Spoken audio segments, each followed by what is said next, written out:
Okay, hello and welcome to today's video where we are going to be looking at who are the best goalkeepers in the Belgium First Division A. Don't know why it's called First Division A, but there's a First Division B as well, so they must be really big up on naming things first in Belgium. What I did is I was trying to figure out the weak, the strong from the weak as quickly as I possibly could. I used some YouTube videos to look at Journée von, I remember my French here, von Set, Journée von Wheat. So we're looking at 2 game weeks in the Belgium League, looking at the keepers and trying to really identify any glaring technical errors which might, in my opinion, mean they are going to be struggling to play consistently at a high level. Some of those ones were positioning, dive form, how early they go down, how long they stay on their feet, their starting position, concentration, stuff like that. So I'm just going to give a real quick whirl round who I thought was some real hidden gems here, and probably a few keepers here you want to stay well clear of if you're a club in the Championship. So thinking mainly like a club in the Championship here, potentially a backup keeper for a Premier League team, or even a team that's just been promoted to the Premier League. So I only looked at goalkeepers who played in a couple of game weeks, but I only analysed goalkeepers really who played more than 10 games for the season. So I'll start off in alphabetical order. So we'll start off with Anderlecht, one of the top teams of the Belgian league. I think they finished 3rd last season. Their goalkeeper was Timon Wellenreuther. He's German.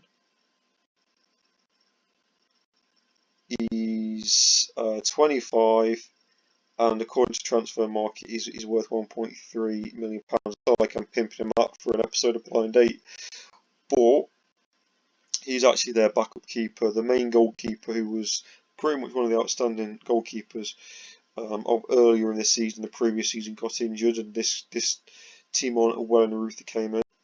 He was excellent.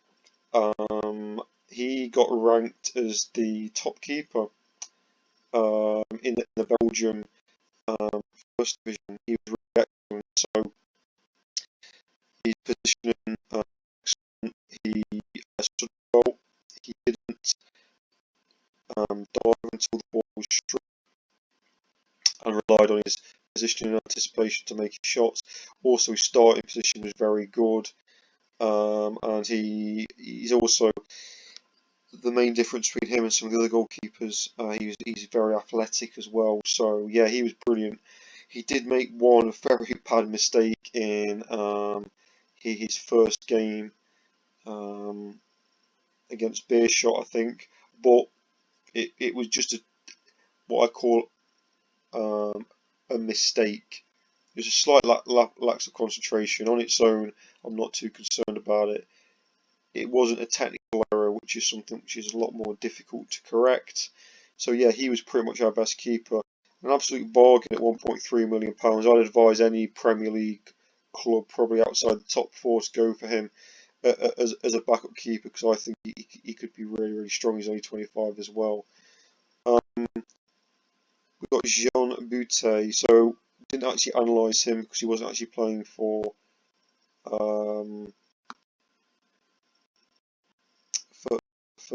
Antwerp at the time. Theo Deforny from AS Eupen. Okay, a lot of teams that I'd never heard of before. He's worth 500 grand. He's 29. He was probably a run-of-the-mill keeper.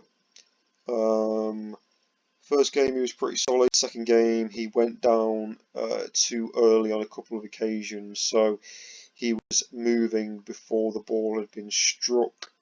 If you look at a lot of the top keepers, Nick Pope, Alisson, Edison, all top goalkeepers wait until the ball has been struck until they move. This guy didn't, and although he made a couple of what appeared to be good saves, there was a clear technical flaw there which he repeated, so we didn't do any further analysis on him. The next guy, Mika van Horn. Initially, this guy looked pretty good. Played for Beerschot. Again, a pretty cool sounding name. 800 grand. He's 31. Made 34 starts last season.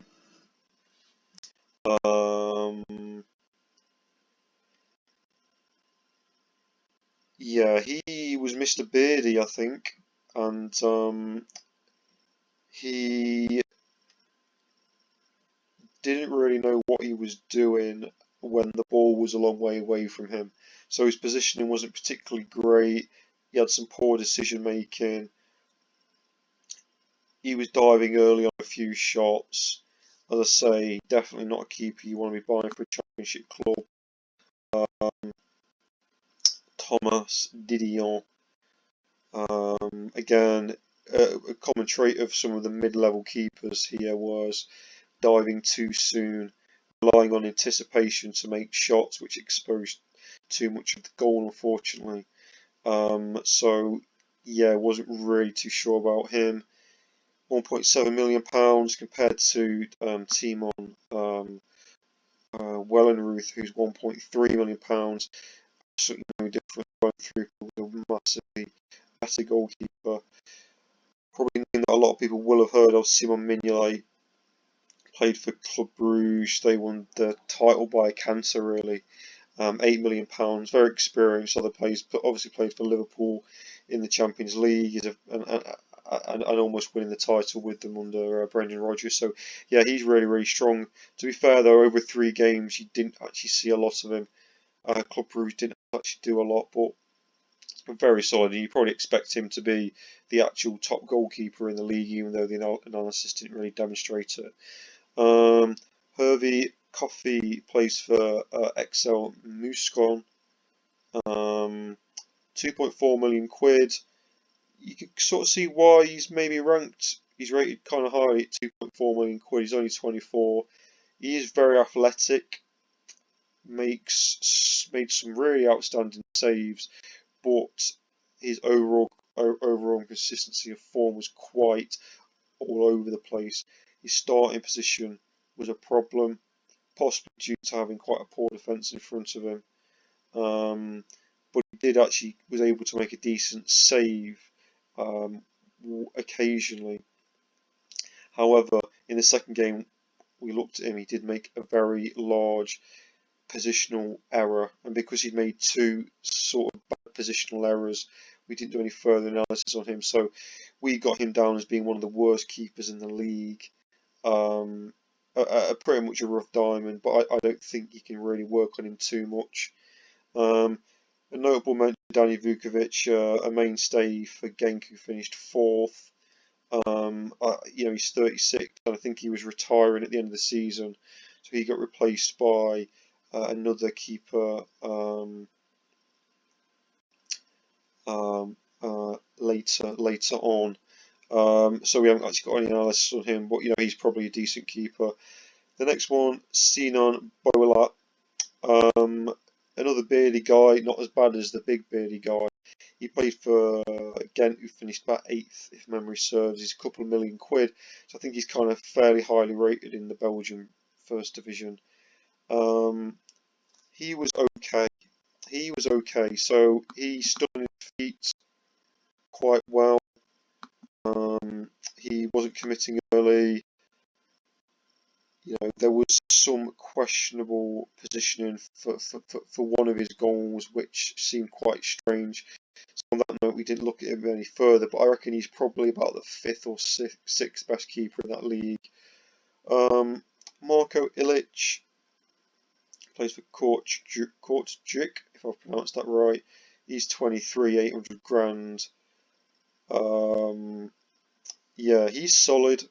Nothing spectacular, but he's solid. Um, and he's probably worth keeping an eye on. He did make one mistake where it was a dubious long range shot and he dived, but he let it through his hands. So that was a bad mistake. I don't know if that was what I class as an error though. It's probably something to keep an eye on. He's pretty good. He's only 22 as well, so yeah. But yeah, if he's going to be better than a championship in the future, I kind of doubt it. Guillaume Hubert plays for KV Oostende, 700 grand, he's 27. Um, yeah, it frustrated him mainly because one of the games was incredibly foggy and you couldn't quite see what he was doing. Probably worth taking another look at him. Probably about 7th or 8th best keeper in the league. Pretty solid. He looked a little bit dodgy on some of his positioning, but yeah, he was okay. I still don't think he's anyone who should be a championship club should be splashing any cash on for a starter or a backup.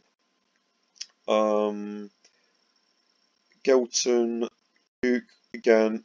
He plays for Melksham. He wasn't featured in the two games that we looked at. The other game for Melksham, who I think again about a mid-table club, Yannick Tholen. So he's worth 500 grand. He's 30. Yeah, quite a few errors here. He was collapsing early. And when he was diving, he wasn't diving straight. He was collapsing to one side and exposing another side of his goal. He did that on a couple of occasions. So I think if a keeper makes technical errors on 2 occasions, you start to get a big warning sign. And I'd stay well clear of him. Not that I necessarily think he's a bad keeper for this level. He's probably just got not a lot going for him in the future. Rafael Romo, the Venezuelan keeper from OH Leuven, athletic, 600 grand, 31 years old. He was pretty dodgy, to be fair. I think we ranked him about 3rd or 4th worst keeper. You know, questionable positioning, poor decision making. On one-on-ones, he dived one way or another and exposed his goal unnecessarily. He did that for a couple of matches. His starting position was poor. He should probably be avoided. Daniel Schmidt, the Japanese goalkeeper, plays for Saint Truida. 29, 600 grand. Not quite sure about him. He could be decent. So he was quite athletic. He made some good solid saves. His starting position was pretty good. He wasn't diving early or relying on his anticipation. There was one instance where he went on a one-on-one with a goalkeeper, went to one-on-one with a striker, sorry, and he went down really early, like a carpet, and the play just chipped over him. Thankfully, he was offside, but it was unclear whether he was trying to get the ball or he was trying to make a save. If he was doing the latter, then that was a big technical error that needs to be kept an eye on. So I think we probably want to do some extra analysis on him just to make sure what he's like. But, yeah, that's probably my opinion on him. Nick Paneto plays for Sporting Charleroi. Even though he made 20 starts this season, he wasn't featured in the 2 games that we looked at. Maybe he's worth another look. He's 40 though, so you know, probably not going to get snapped up by any future clubs. Remy Deschamps, again, I'm guessing he came in for Paneto midway through the season. He made 14 starts.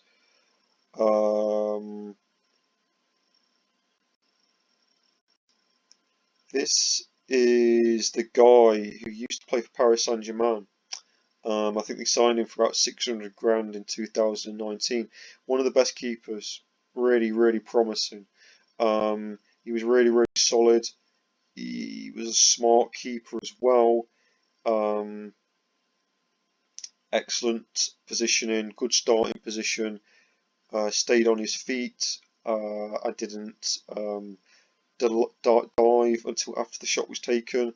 Also, he didn't collapse left or right when he wasn't using when he wasn't diving, but when he was using his legs. So he was getting a real good coverage of the goal and wasn't collapsing down early.